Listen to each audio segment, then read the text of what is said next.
Una cazadora alienígena de 3,6 metros me inmovilizó y me preguntó si podía anidar con ella. Bienvenido al mundo de la ciencia ficción. Comenta. Abajo, desde qué parte del mundo estás viendo hoy. Y si te gusta esta historia, no olvides suscribirte. Jim. Avanzó trabajosamente por un lago que le llegaba hasta los tobillos y que le succionaba las botas como bocas hambrientas. El cielo desgarrado por la tormenta murmuraba sobre él con truenos distantes mientras cortinas de niebla irregulares se desplazaban entre tótems de hueso monolíticos que se alzaban como torres blanqueadas desde la marisma, cada una tallada con sigilos circulares que brillaban tenuemente cuando un rayo cosía las nubes.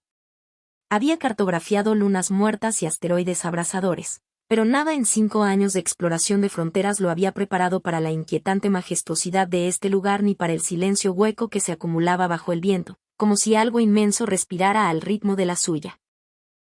Su radiofaro de muñeca tartamudeaba, tragado por interferencias magnéticas, pero siguió avanzando, buscando vetas minerales que valieran la inversión de la expedición, diciéndose a sí mismo que el hormigueo entre sus hombros era solo carga estática, no la mirada de depredadores invisibles. Cuando una sombra se desprendió de un pilar y se deslizó por el barro hacia él, levantó el rifle de caza que llevaba colgado a la espalda, pero el peso resbaladizo de lodo en la culata lo ralentizó un instante crucial y al instante siguiente, una mancha de cobalto y trenzas se estrelló contra su flanco con una fuerza que hizo girar el mundo de lado. El impacto lo aplastó. Un peso inmenso le aplastó el aliento mientras la tierra húmeda se arremolinaba alrededor de su placa facial. Cuando arañó el aire suficiente para concentrarse, se encontró atrapado bajo una pared viviente de carne cobalto, cuyo dueño se agazapaba con sinuoso aplomo, extremidades alargadas que lo enjaulaban, trenzas gemelas de cabello azul medianoche que le rozaban las mejillas como seda fría. Sus ojos dorados y pupila rasgada lo estudiaban con desapego depredador, pero las garras curvas que descansaban contra su clavícula lo sujetaban. A punto de perforarlo, no lo estaba matando, estaba probando algo y esa perspicacia. Estabilizó su pulso acelerado el tiempo suficiente para que el traductor de su traje se conectara con su dialecto gutural. Te mueves como una presa, murmuró con una voz que se sintió más que se escuchó. Pero tus ojos sostienen el cielo. ¿Anidarás conmigo, pequeño vagabundo? El traductor se aferró a la mitad de la frase, escupiendo glifos inciertos en su visor, pero la intención, pregunta, no amenaza, era inconfundible, clavada bajo ella. Jim registró los detalles con la calma disciplinada de un hombre que había sobrevivido a accidentes y zonas de guerra corporativas. Microfracturas en los pilares de hueso blanqueado sugerían siglos de renovación ritual. El torso de la cazadora mostraba cicatrices con un patrón de látiz, evidencia de derechos previos.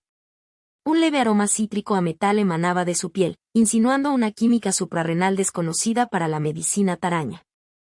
Cada observación tenía 2 propósitos: trazar posibles vectores de escape y, paradójicamente, anclar su mente contra el asombro primario que amenazaba con congelarlo. Ella era depredadora, sí, pero también guardiana de un código más antiguo que su especie. El primer motor de salto y algo en su respiración constante le decía que medía a la presa no por la debilidad, sino por la resiliencia que podía revelar bajo la presión de la supervivencia.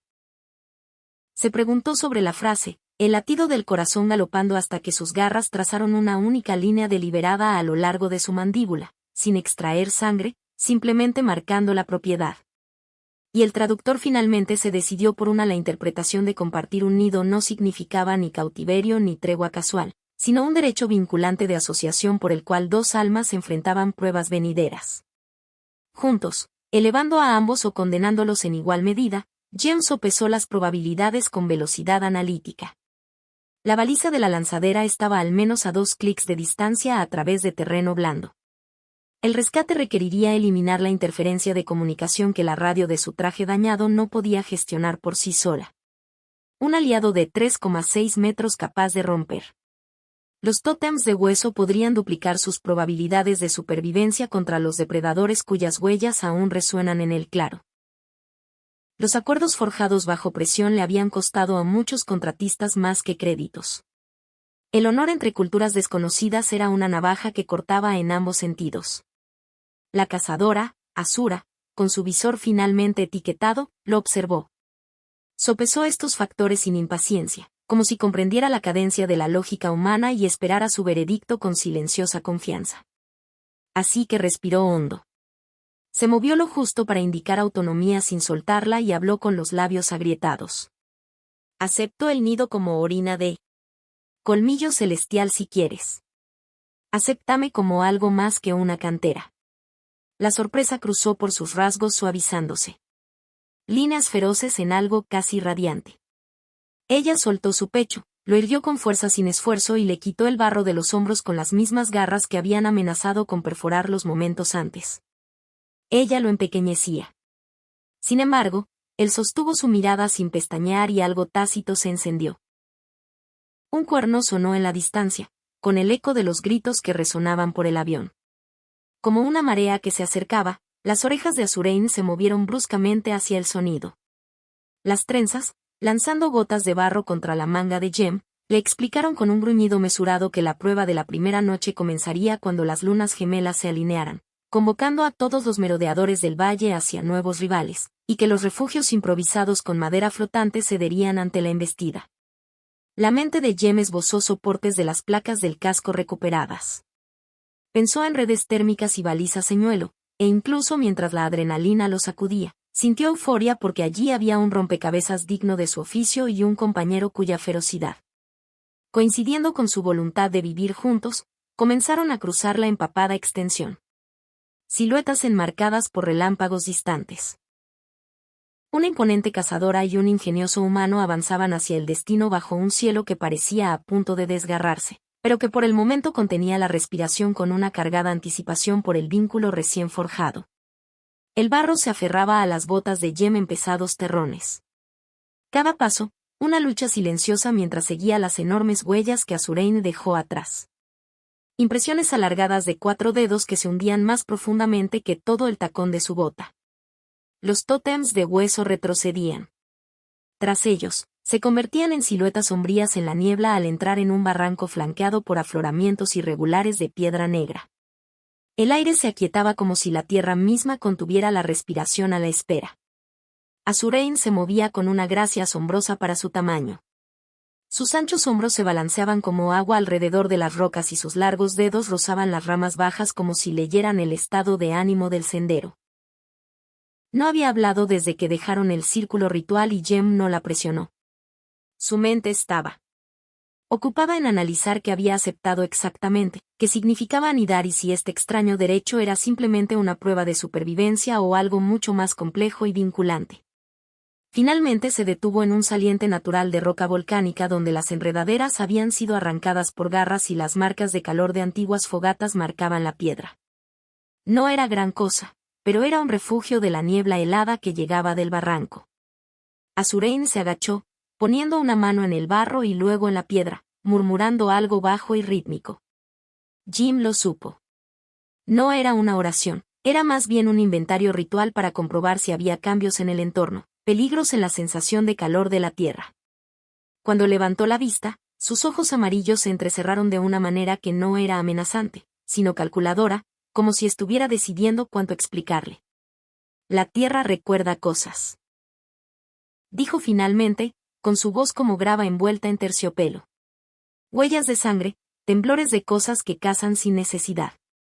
Jem se arrodilló junto a ella examinando las sutiles líneas de quemadura que irradiaban de la roca como vetas secas de relámpago. Las escaneó con su lector de campo portátil, pero apenas ofrecía información útil. Algo en la composición mineral alteraba sus lecturas. Lo dejó a un lado, frotando arena entre los dedos y analizando, sintiendo la energía. ¿Es residual, no fresca? ¿Qué? Quemó esto, fue hace días, pero los patrones son artificiales, no plasma de relámpago, tal vez. La miró esperando confusión, pero Azurain simplemente asintió lentamente, como un profesor que reconoce la respuesta aceptable de un estudiante. Sí, ella confirmó que las bestias de ceniza emiten fuego al morir. Su muerte ilumina la noche. Pronto vendrán. No lo dijo con miedo, sino con certeza, y Jem sintió un nuevo nudo en el estómago. La bestia de ceniza había sido mencionada en los registros de la expedición como un depredador superior, catalogado como teórico debido a la falta de cadáveres. Nadie había sobrevivido para documentar uno y ahora, aparentemente, compartiría un nido con alguien que planeaba luchar contra ellos. Con lanzas de hueso y un instinto afinado durante años, tragó saliva con dificultad y se puso manos a la obra. Sacó el kit de supervivencia de su mochila bandolera y desenrolló el poco equipo que había rescatado tras la emboscada. Una pequeña bobina de fusión, una manta térmica de emergencia, una red de bengalas y un paquete de raciones sellado. Azarine lo observó desempacar como un depredador estudiando a su presa, intentando desarrollar garras mientras él colocaba la red de bengalas y le explicaba su potencial de distracción. Sus labios se curvaron ligeramente, no en una sonrisa, sino en una leve inclinación que denotaba una reticente aprobación. Juntos, empezaron a reforzar el saliente. Azarín quebró ramas muertas de los árboles cercanos. Su fuerza facilitó el trabajo. Jem cavó zanjas de anclaje e incrustó la bobina de fusión en el punto estrecho del barranco, ajustándola con un pulso temporizado que cegaría cualquier cosa con receptores ópticos. Azarine moldeó un perímetro con amuletos de hueso que sacó de una bolsa en su cadera. Pequeñas cosas irregulares grabadas con glifos fluidos que vibraban como diapasones en el viento. Ella no las explicó y Jem no preguntó. Algunas cosas no eran científicas, pero eso no las hacía inútiles. Al caer la noche, la niebla se espesó en cuerdas que se enroscaban entre los árboles y cubrían las rocas como una gasa. Las lunas gemelas comenzaron su lento ascenso hacia la alineación, proyectando una extraña luz doble sobre el claro que hacía que cada sombra pareciera demasiado profunda. Cada movimiento se retrasó un poco. Jem se sentó junto al fuego. Conseguida vida con chispas de plasma y hongos tratados de la mochila de Azurine, se alzaba junto a él en silencio, inclinando ocasionalmente la cabeza para escuchar cosas mucho más allá de su rango auditivo. Finalmente, él rompió el silencio. ¿Por qué yo?, preguntó en voz baja, sin querer romper la frágil calma que los separaba. Elegiste a cualquier rival. ¿Por qué arriesgarte a anidar con un forastero que ni siquiera entiende tu mundo? Azarine no respondió de inmediato. Tomó un palo y arañó el fuego. Sus ojos reflejaban la luz como oro fundido. Corriste hacia mí, dijo. Tras una larga pausa, cuando me abalancé, buscaste tu arma. No escapar, no rogar. Eso habla de coraje, no de enseñanza. Eso es lo que necesito. No de fuerza, no de tamaño. Lo miró, luego lo miró de verdad, y por un momento, el peso de su mirada se posó sobre él como una segunda piel. Pesado, íntimo, innegablemente. Extraterrestre. Tu gente construye máquinas para huir del peligro. La mía corre a través de él. Pero tú. Quédate quieto cuando sea necesario. Jim. Deja que eso se le quede grabado. Había oído elogios antes, durante el entrenamiento o durante las reuniones de la junta directiva, donde alguien quería inflar egos para conseguir financiación. Pero esto se sentía diferente. Crudo, merecido. Él no era solo una herramienta útil para ella. Era una opción. El fuego crepitó y algo gritó a lo lejos, agudo y resonando a través de la niebla de una manera que le erizó los pelos del brazo. Azurain se levantó de inmediato, recuperando sus lanzas gemelas forjadas en hueso de donde estaban apoyadas contra las rocas. Jem agarró su rifle y revisó el cargador de pulsos. La prueba había comenzado. Esto no era solo una supervivencia idealizada, ¿verdad? Era un desafío de sangre e instinto. Y a pesar del retortijón en sus entrañas, a pesar del peso de todo lo aún desconocido, ya no tenía miedo. No porque confiara en el plan, sino porque ella lo había elegido y él había elegido estar a su lado, pasara lo que pasara. Anidar realmente significaba que se había convertido en algo más que un pacto de supervivencia. Era un vínculo forjado a la luz del fuego, sellado por un silencio sin aliento y atenuado por la tensión de las bestias aún por llegar. Los primeros temblores ondularon bajo sus pies y los talismanes de hueso comenzaron a tararear con más fuerza. Estaban uno al lado del otro en la boca del barranco. Armas dibujadas, corazones, sombras firmes parpadeando sobre el barro. Mientras las lunas se acercaban cada vez más, la primera. El temblor era sutil, como la tierra exhalando bajo sus botas, pero Azurain lo sintió antes de que Jem pudiera registrarlo. Su largo cuello se inclinó ligeramente mientras sus orejas se dirigían hacia la oscuridad más allá del barranco. Su mano se tensó en el mango de su lanza. El hueso brillaba con viejos aceites de guerra y el tenue brillo de los glifos tallados. Jem, arrodillado tras la rejilla de bengalas, mantenía la mirada fija en el estrecho paso donde las rocas se canalizaban hacia un cuello de botella. Cualquier criatura que se acercara tendría que pasar por allí, y eso les daba una verdadera ventaja. La bobina de fusión que había incrustado justo debajo de la superficie cegaría a cualquier persona con ojos y confundiría a los depredadores sensibles al calor. No era mucho, pero podría darles tiempo suficiente para contraatacar o huir si todo salía mal. Aún no estaba seguro de cuál. Azurín prefería correr, no parecía estar en su naturaleza. Entonces, el grito volvió a sonar, ahora más cerca, más agudo, con una cualidad húmeda, como cuerdas vocales vibrando a través de heridas abiertas. No se parecía a ningún depredador que Jem hubiera catalogado antes. Ni un solo. Un rugido destinado a intimidar, ni un aullido destinado a comunicar, esto era un faro, un desafío, una declaración mientras se movía frente a él sin decir palabra. Hombros anchos como un tronco, trenzas ondeando como estandartes de guerra, las manos de Jem eran firmes. Mientras preparaba el rifle, ajustó el ángulo de la red de bengalas y la sincronizó con el gatillo de su muñeca. Si venían desde la izquierda, en lugar de la cresta, perderían el ángulo, pero si se mantenían en formación, solo tendría que cegar al líder para descoordinar a la manada. La primera bestia de ceniza atravesó la niebla como una máquina viviente de odio, a ras de suelo. Todas sus extremidades dentadas y una boca que se abría de lado sobre una cabeza como un ariete blindado. Brillaba con el calor residual del plasma. Su piel humeaba contra el aire frío y el aroma que emanaba impactó a Jem. Como una explosión de azufre y ozono, Azurine no se inmutó. Se interpuso en su camino. Una lanza borrosa, sujeta con ambas manos, con los pies deslizándose en una postura que abría grietas en la piedra bajo ella. Cuando la bestia se abalanzó, la recibió con un bramido que desprendió las enredaderas del acantilado.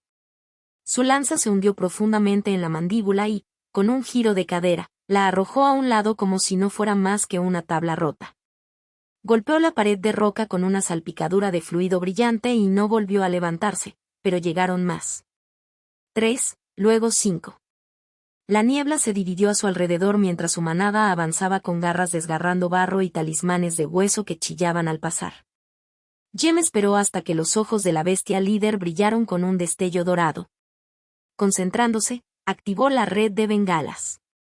Una cúpula de luz explotó hacia afuera, quemando imágenes residuales en la noche y convirtiendo el estrecho paso en un caos de extremidades agitadas y chillidos agonizantes cegó a las bestias, que chocaron entre sí, perdiendo la cohesión mientras Azurine rugía en medio de ellas como una diosa de la venganza. Sus lanzas se desdibujaban con cada golpe, azotando arcos de hueso que crujían cráneos y piernas cercenadas. La sangre espesa, oscura y extrañamente iridiscente salpicaba su piel, pero ella se movía sin dudar. Su enorme cuerpo, un ciclón de movimiento. Jem no se quedó de brazos cruzados. Apuntó y disparó a los huecos. Aurine abrió sus disparos, ráfagas cortas y precisas que perforaban articulaciones y pedúnculos oculares.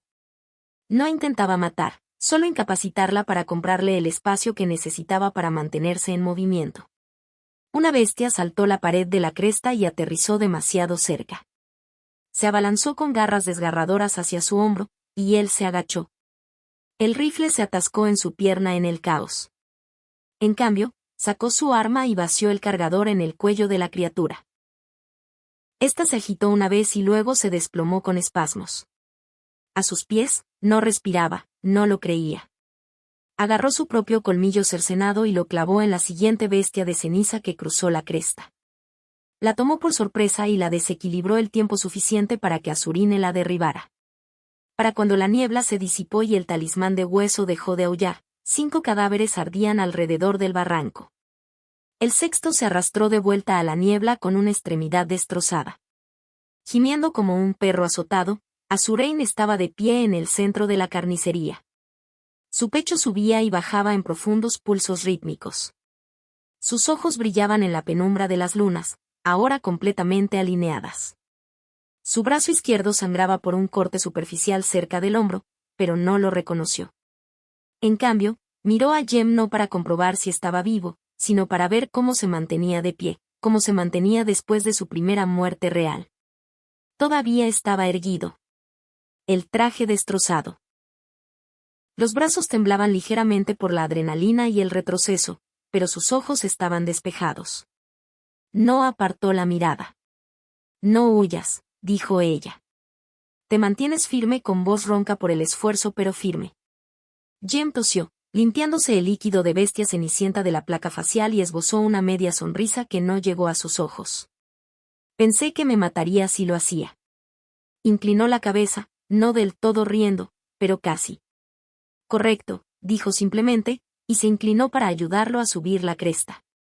Su toque era firme pero cuidadoso.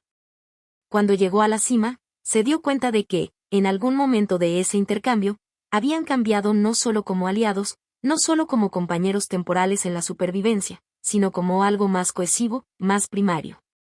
El nido no era solo un refugio, era una prueba de compatibilidad a sangre y fuego.